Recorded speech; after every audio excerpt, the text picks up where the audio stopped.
যদি আপনি mobile servicing কাজ করে থাকেন আর যদি আপনি সিপিইউ রিবল শিখতে চান একদম ফ্রিতে, তাহলে ভিডিওটি আপনার জন্য। আজকে আমি সিপিইউ রিবল নিয়ে সম্পূর্ণ আলোচনা করব। আপনারা যারা নতুন আছেন তারা অবশ্যই এই ভিডিওটি দেখার মাধ্যমে আপনারা নিজে নিজে ফোন সিপিইউ রিবল করতে পারবেন। আপনারা হয়তো জানেন যে বর্তমানে যদি একটা ফোনের সমস্যা হয় তাহলে বেশিরভাগ সমস্যা হয় সিপিইউ থেকে। আর আপনি যদি এটা সঠিকভাবে কাজ না করতে পারেন তাহলে আপনাকে হয়তো কাস্টমারের কাছে জরিমানা দিতে হবে। সো আজকে আমি নিজস্ব ওয়েতে কিভাবে আমি সিপিইউ রিবলের কাজ করি, কিভাবে আমরা পেস্ট ইউজ করব, কিভাবে আমরা হিট দিব, একটু আলোচনা করব। তো প্রথমে আমি ভিডিওতে দেখাচ্ছি যে আমি আইসিটা তুলতেছি। দেখেন, আপনি যদি সিপিইউ রিবলিং কাজ করেন বা আইসি লেভেলে কাজ করেন তাহলে অবশ্যই আপনাকে হিট সম্বন্ধে ধারণা রাখতে হবে।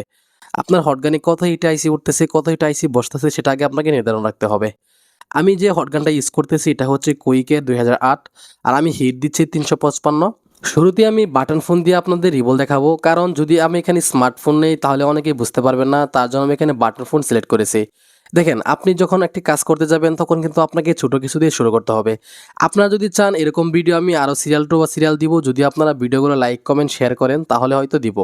তো দেখেন, আমি কিন্তু আইসিটি তুলে নিয়েছি সেফটি করে। তো এখানে আমি যে আইসি তুলেছি তারপর কিন্তু আমার মাদারবোর্ডটা একদম পরিষ্কার করতে হবে।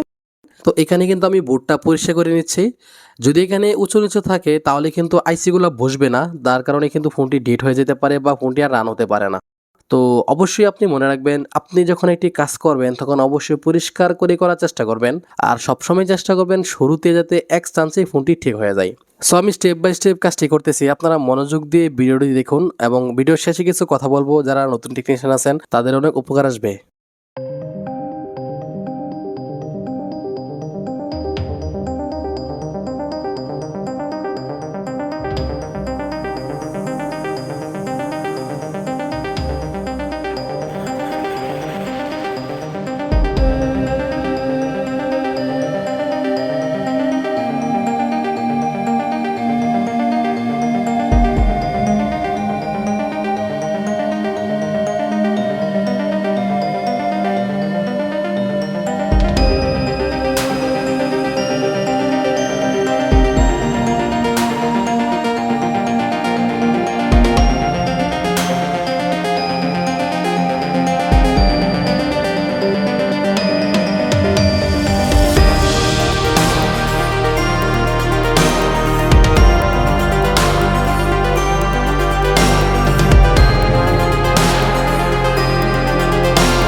সো আমাদের কিন্তু আইসি রিবোলিং একেবারে শেষ হয়ে গেছে। এখন যেহেতু আমরা আইসিটি এখানে ইনস্টল করব, তাই এখানে আমরা হালকা একটু রজন দেওয়া দিয়ে নিব। কারণ যদি আপনি রজন দেওয়া দিয়ে নেন তাহলে কিন্তু আইসিটি লড়বে না, ইনস্টল করার সময় সঠিকভাবে ইনস্টল হবে। দেখেন, আপনি যখন কাজ করবেন তখন কিন্তু সব কিছু আপনি শিখতে পারবেন না, কিছু জিনিস আপনাকে নিজেকে আবিষ্কার করতে হবে।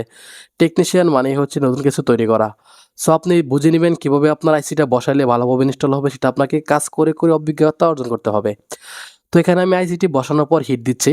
আমি হিটটা ২ ধাপে দিব। এখন হিট দিচ্ছি আপনার ৩৩০-এ, এয়ার দিছি মাত্র ৩০। সো আমি এখানে হিট দেওয়ার পর যখন আইসিটা মোটামুটিভাবে একটু বসে যাবে, মানে ফাইনাল না, মানে মোটামুটিভাবে একটু বসে যাওয়ার পর আমি আবার এখানে একটু পেস্ট দিব।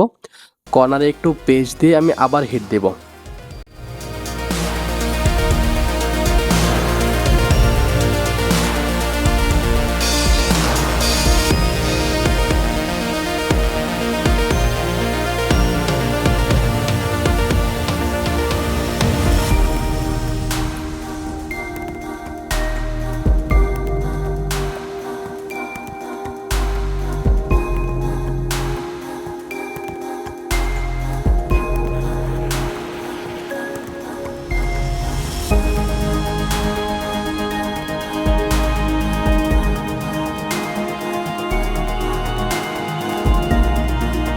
তো আইসিটি লাগানো শেষ হয়ে গেছে, এখন আমরা ফোনটি অন করব। দুর্ভাগ্যবশত এই ফোনটির ডিসপ্লে সমস্যা ছিল, যার কারণে কাস্টমার ফোনটি দিয়েছিল।